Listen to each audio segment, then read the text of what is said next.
welcome to Ridgeside Arts. My name's Christina Watts, and in today's tutorial I'm going to show you how to make these really awesome birch trees using a special watercolor technique. Anyone can do it, just takes a little bit of know-how and practice, and this is a technique that was taught to me by Yvonne Sockings, and I'm sure she learned it somewhere else, and now I'm passing it on to you. So let's have some fun and get started.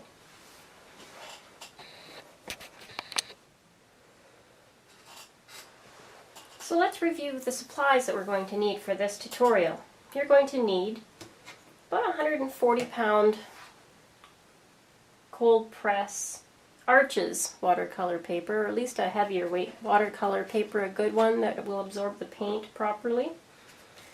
And in this case I have for paints Winsor & Newton, the Cotman series, Burnt Sienna, Ultramarine Blue, and Purple Lake. And I also have an M. Graham & Co. Gamboge, nice yellow. I've gone ahead and put them into my palette. You don't need a lot of the watercolor paint because you will be adding water to it. And for this small piece, we won't need that much paint. So in addition to your paints and your paper, you're also going to need a razor blade. This one's taped down below so that I don't get cut up. Or if you don't have a razor blade, you could use another flat object such as a cut-up credit card. And for my paintbrush, I'm going to use a 3/4 inch flat brush, and it's a Gold Sable Series 851. It's a watercolor brush, and it takes in a lot of the pigments and disperses them nicely. You could try it with any other brush you have. This is just my preference. So let's move to starting in on the paint. So I'm going to take some water in my brush and just water some of these down just a little bit, just so that they're a little bit more fluid. I kind of want a nice paste with these because I'm going to be putting them on pretty thick in this round. So I'm just going to take some of this burnt sienna and apply it in a stroke down. Get a little bit more pigment, I think.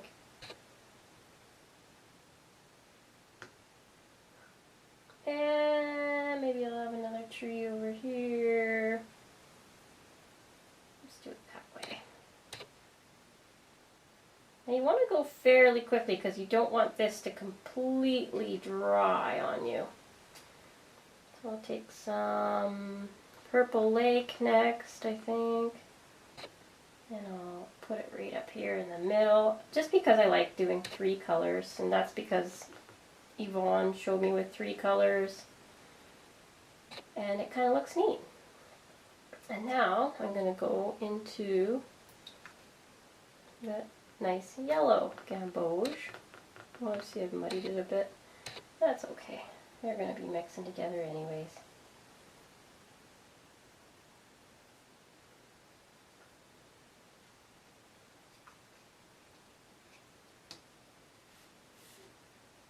Maybe a little more Purple Lake.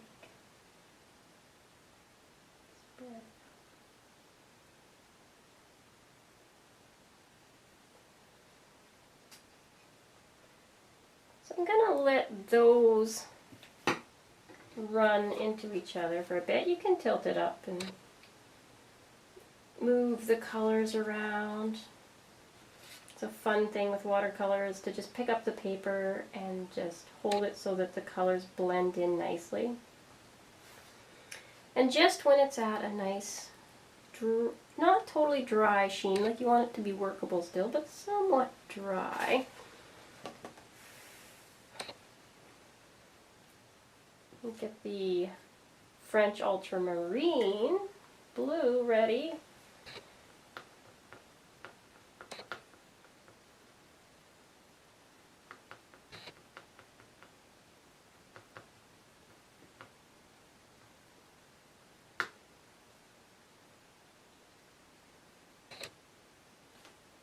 And let's check and can see that's pretty glossy still. You kind of want to see a matte finish on there. It's looking like it's starting to dry on that one, so I'll start over here. And you're going to paint French ultramarine blue down the whole thing.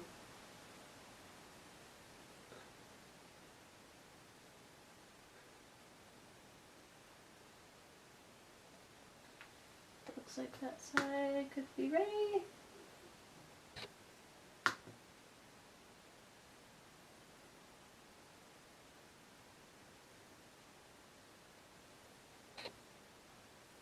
I like the flat brushes because you can just turn them on their side and get a nice flat stroke. So let's try. Now, as this is wet, what you want to do is push down with your razor and pull it over to the edge. And you don't have to be perfect. I mean, you might want to scrape some over here. Just sort of get right in there and just scrape it. Just give it even a little curve at times. Just put some in there.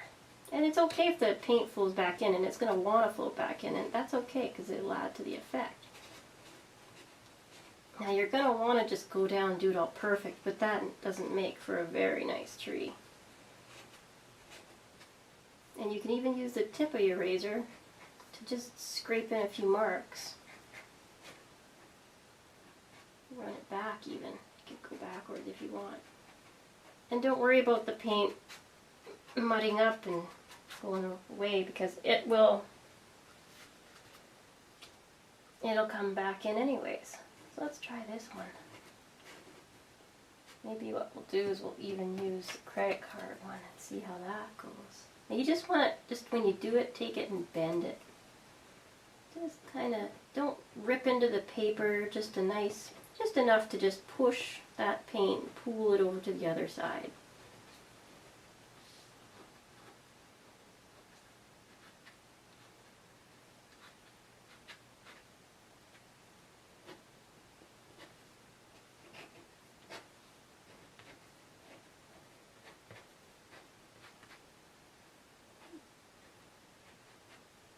And those colors turned out okay.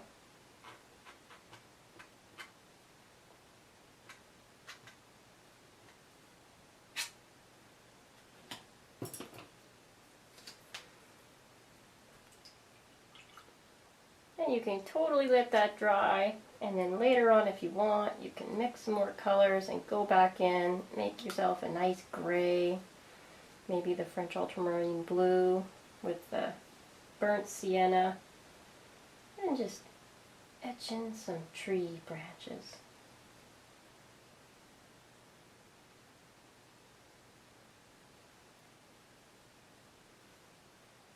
Throw some more colors in it.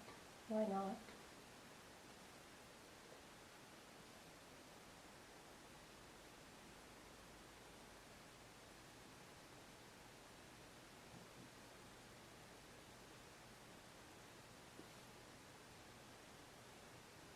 And this is a really nice rigger brush from Newton. It's a Newton brush, watercolor brush. It has a nice long brush tip so it pulls the paint, and I mean this is the best brush that you're going to get for branches because it just does a nice little twig branch. So you can keep going.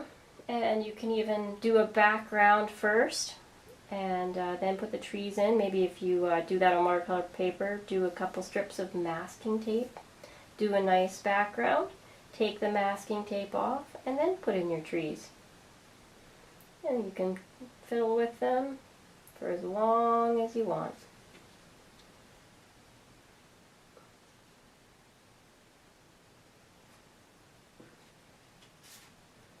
And if I had let it dry and used some more bolder colors,